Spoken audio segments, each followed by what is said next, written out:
जय श्री राम, जय बजरंगबली। आइए आज सुनाएंगे चित्रकूट में भरत मिलाप का तीसरा भाग। चलिए शुरू करते हैं। उससे पहले बजरंगबली का ध्यान करें। जय श्री बजरंगबली। आइए शुरू करते हैं। इतने में शत्रुघ्न भी आ पहुंचे सहलाद, संग में इनके था वही प्रेमी भक्त निषाद। उससे मिलकर जब सुना और लोग हैं साथ, तब आगे बढ़ राम ने गुरु को किया प्रणाम। फिर प्रथम मिले कैकेयी से उस्माने आशीर्वाद दिया, कुछ सकुचा कर सच्चे मन से ममता का महाप्रसाद दिया। तब मात सुमित्रा कौशल्या दोनों को सादर सिर नहाकर, सब लोगों से भेंटे रघुवर सभी को अपना अपना कर।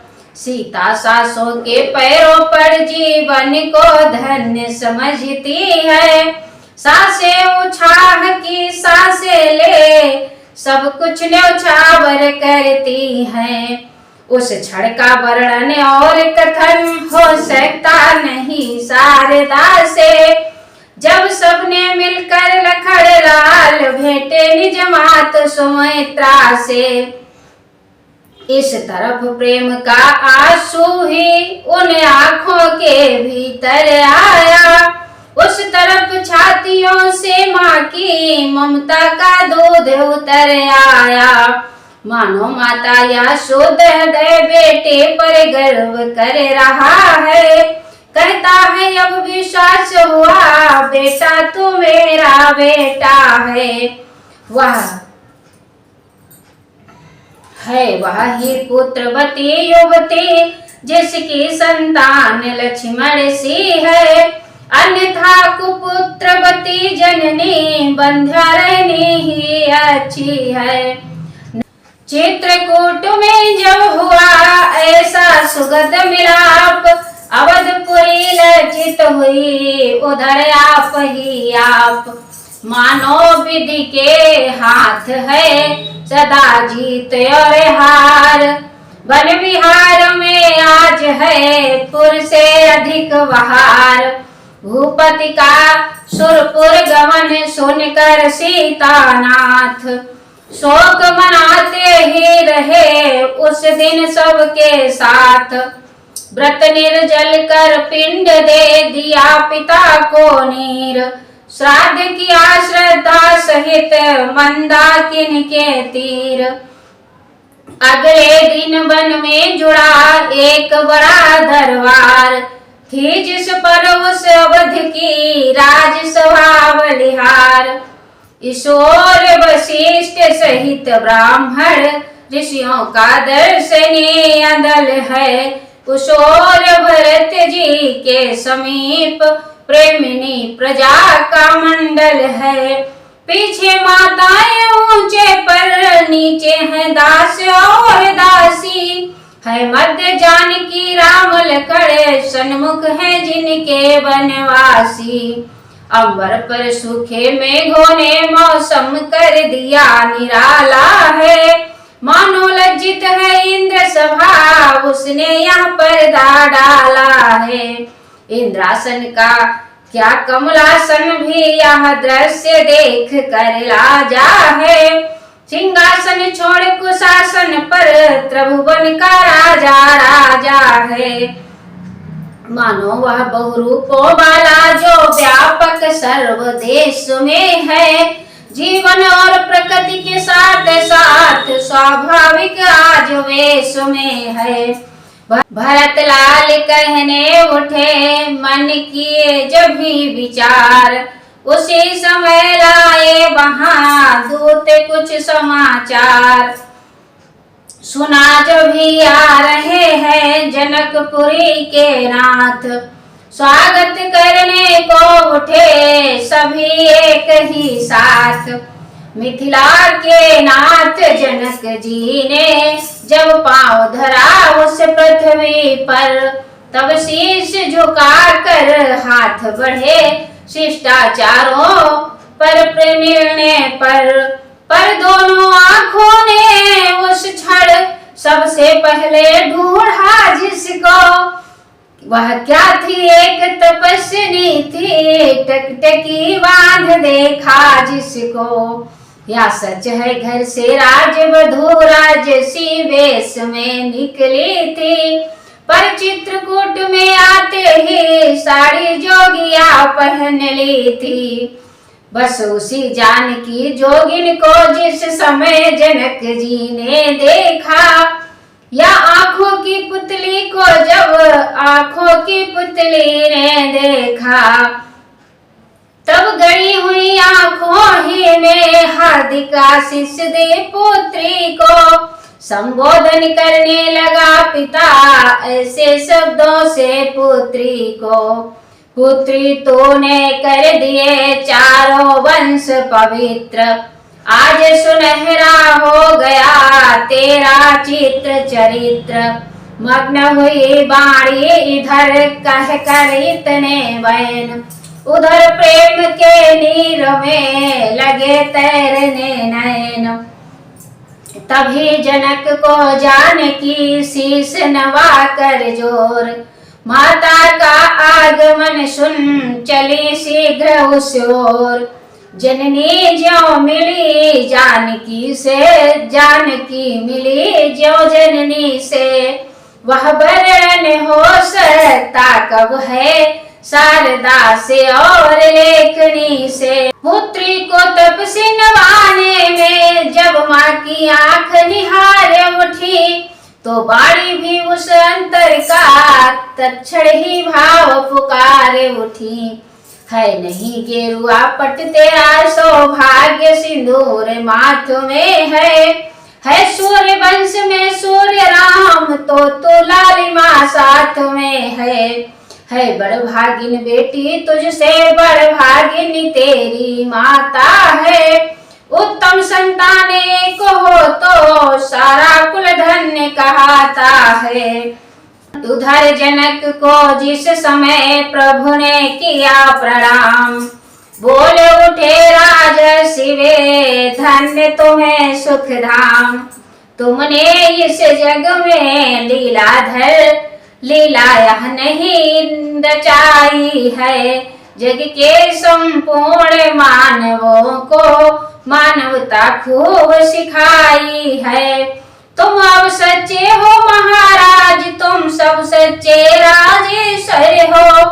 इस वन में तुम खुल गए राम, पुरुषोत्तम हो परमेश्वर हो।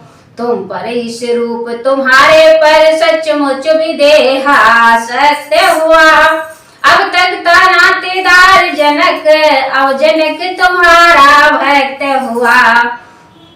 यह जनक तुम्हारा जन है तो तुम आज जनार्दन हो इसके।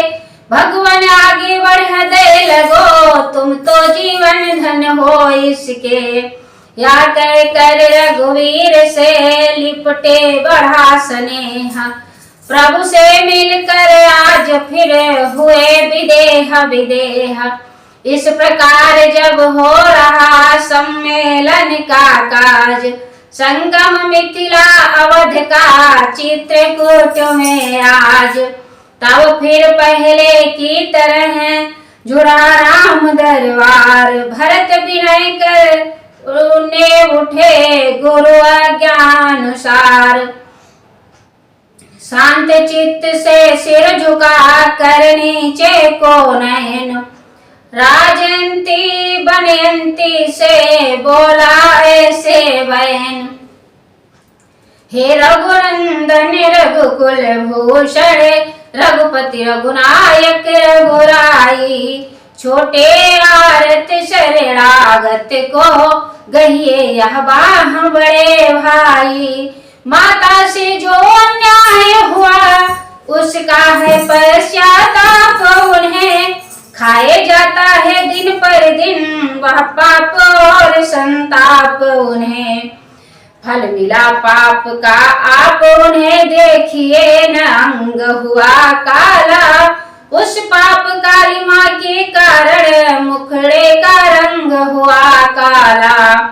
अब उनके जन्म सुधरने का साधन यदि कुछ हो सकता है तो यही कि श्री करुणानिधि का करुणा जलमल धो सकता है।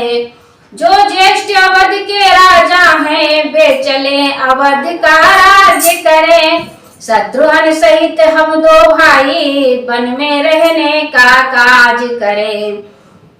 पर यह अनर्थ पर है अनर्थ बेमौत अयोध्या मरती है। करनी है राजा रानी की फल उसका प्रजा भोगती है। जैसे भी हो लौटिए अवध इतनी देर भिखारी की। ठाकुर जी के मंदिर तक ही होती है दौड़ पुजारी की। इतना कहे गदगद हुए कैकेयी के लाल। धन्य धन्य ध्वनि से सभा गूंज उठी तत्काल। माताओं गुरुजनों को तभी नवा कर माथ। उत्तर देने को उठे रघुराई रघुनाथ। बोले मेरे अनुज का है प्यारा प्रस्ताव। शब्द शब्द में भरा है प्रेम प्रीति का भाव। माता की और भावना जो इनकी है अति ही प्यारी है। पर इससे भी कुछ बड़ा चढ़ा उनका यह राम पुजारी है। उसकी बन जाने की अज्ञानोन्नति का पथ दिखलाती है। संग्रह से त्याग बहुत ऊंचा या महामंत्र सिखलाती है। हम क्षमा करें किसको माँ को, माँ तो खुद निष्कलंकिनी है। अपने चारों ही पुत्रों को वह जगदम्बा जग जननी है। कोलाहल तक्षण हुआ है यह क्या है बात। रोते रोते हो गई मूर्छित मंझली मात। सीता दौड़ी साथ ही दौड़ पड़े रघुराय। चेतन करने के लिए किए अनेक उपाय। ज्यों त्यों करके ये जगी देखे सन्मुख राम। बोली छाती से लगो है मेरे सुख धाम। मैं नहीं जानती थी तुमको तुम ऐसे हो तुम इतने हो। पासंग भी उसका मैन राम गंभीर हृदय तुम इतने हो। कौशल्या तेरा राम नहीं यह तो मेरा ही बेटा है। मेरा या धन है जीवन है मेरा या प्राण कलेजा है। मंथरा रानी की संगत से हाँ मैंने क्या उत्पात किया। अपने ही हाथों से अपने बेटे पर वज्राघात किया। हे दुनिया की बहनों सीखो ओछों को मुंह न लगाना तुम। हे बहु बेटियों नीचों की संगत में फंस मत जाना तुम। घर में जो दुष्ट दासियां हैं वे स्वांग नित नए भरती हैं। बर्बाद घरों की बहुओं को नाना प्रकार से करती हैं। मुझ में कुछ भी हो गया तुम्हें तो फिर उससे यह सीखो तुम। दुष्टानुचरी सहचरी को घर में भी मत घुसने दो तुम। हे राम आज व्याकुल मैया बेटे की कृपा चाहती है। तुम बेटे हो तो क्षमा करो देखो माँ क्षमा मांगती है। कैकेयी को जब तलक उत्तर दे रघुनाथ। गुरुजन आदिक कह उठे धन्य एक ही साथ। नैनों से श्री भरत के बहती थी जलधार। गुरु वशिष्ठ यह देख कर कहने लगे पुकार।